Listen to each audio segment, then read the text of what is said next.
Neverending Chain by Dragon Translator. Chapter 161, Vacation. Toothless's father stopped at the opening to a large cavern.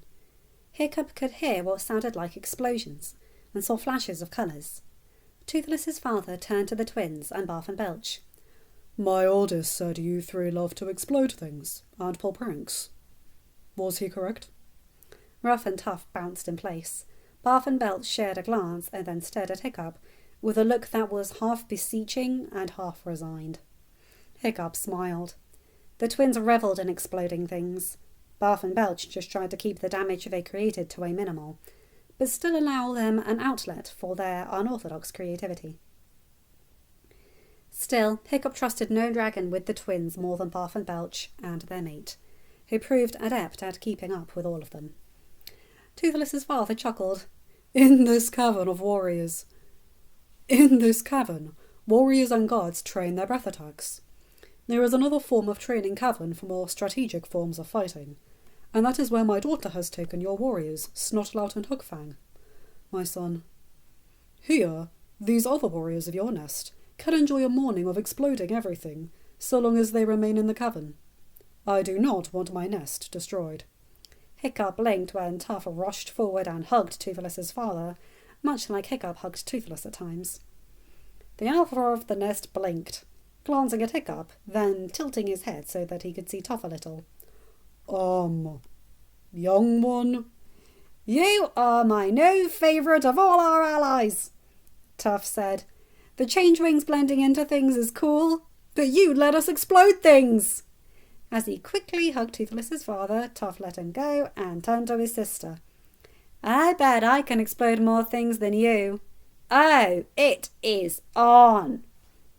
Both teens ran into the cavern.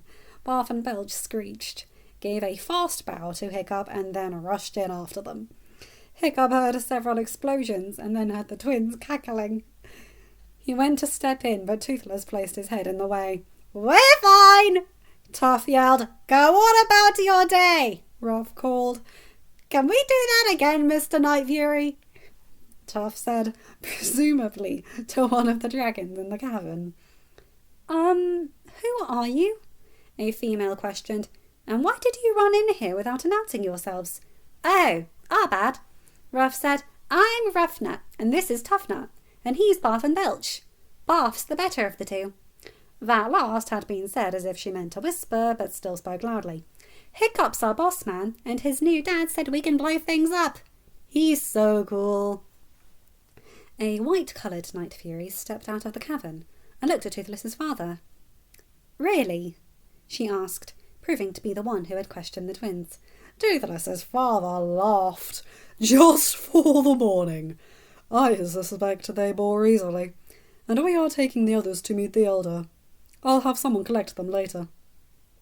The white Night Fury sighed but bowed, her sparkling wings spread. As you wish, my alpha. Let's hope there is a cave at the end of this, she muttered as she walked back inside. Toothless's father did not look scared or worried. In fact, Hiccup saw a gleam in his eyes that made them twinkle. His mate huffed at him, but did not do anything else, as they all started walking again. Hiccup noted Fishlegs looked over his shoulder at the cavern, then back to the alpha pair. The white Night Furies, he began. They don't have the same amount of sensing lobes on the black and lighter black Night Furies have. Their back spikes are different too.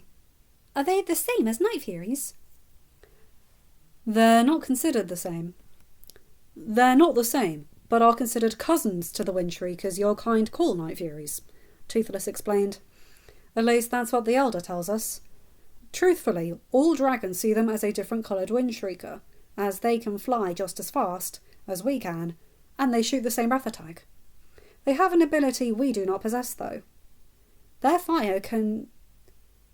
can breathe their fire attack and fly through it, and blend in with their surroundings, not unlike the illusion scales. Does this mean there's an ability your kind can perform that theirs cannot? Astrid asked as they came to a convergence of corridors. Yes, Toothless's father answered, though it is rare, and only one Windshrieker has been known to perform it. The conversation paused a moment, as everyone realised a rowdy group was heading up one of the corridors. Hiccup gasped and heard every other human do the same, as several adults stopped and bowed to Toothless's father and mother. 3 were night furies, though one was a grey colour instead of the deep black Toothless sported, or the lighter black that Moondust was. 2 were white night furies, and Hiccup noted they sported the same dusting of sparkles the others he had seen also had. 2 were western dragons, like Shadowfire, but one was a burnt amber colour, while the other was a green and white colour. The other 6 were a mix of other species in the nest that Hiccup did not know, but had seen when he was named Prince of the Nest. "Your patrol was uneventful?" Toothless's father asked. One of the species Hiccup did not know. A dragon that was slightly taller and bulkier than a night fury stood. It sported a brown bear colour on the top of its half. The image helped along by the fact that its back scales looked like fur, and a creamy pale underbelly. It also seemed to have a beard of some sort of the pointed scales that grew from under its chin. "The sea stacks are calm, my Alpha," the unknown dragon said, its voice male. "The tiny ice bitters reported the human found something in the old human dens that excited him, but from what they could see, it looked like a flat stone. They were confused, but say he does not offer them harm, if he sees them, nor does he hide any more. It seems he has come to terms with their presence, and seems to be trying to speak to them. He does not know the common tongue, so they have no idea what he is saying." Hiccup turned to Toothless's father. "Would you like us to speak to this human, sir? Dad, and see what he is looking for?" Toothless's father tilted his head.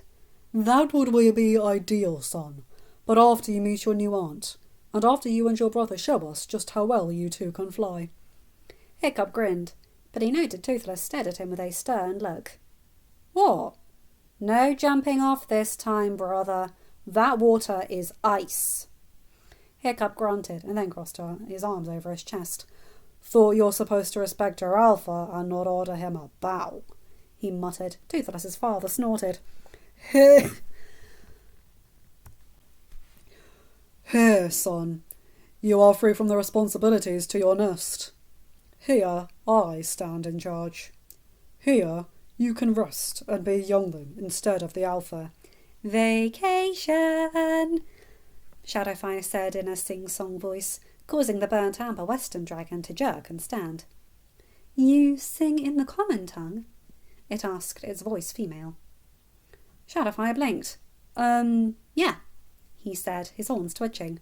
"Mum can't understand the common tongue, so I learnt to sing where she could hear and sing along with me." "Mum?" the other western dragon asked, also standing, and its voice proving to be male. "Me," Gita said with a small wave. That caused all the dragons to stare at her, wide-eyed, the ones who had been bowing standing up to do so. Hiccup would have laughed had he not been slightly annoyed at Toothless for ordering him not to jump while they showed his father their flying. He was not stupid. Winter was in full form here, and the winds were still largely unknown. Around Burke, Hiccup had started being able to read the wind by watching his brother as they flew.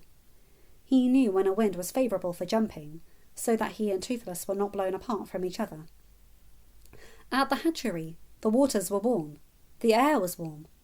Almost uncomfortable for someone so used to the cold. While the wind patterns were new, they were not extreme like they were around the nest, where they were coming in the night before.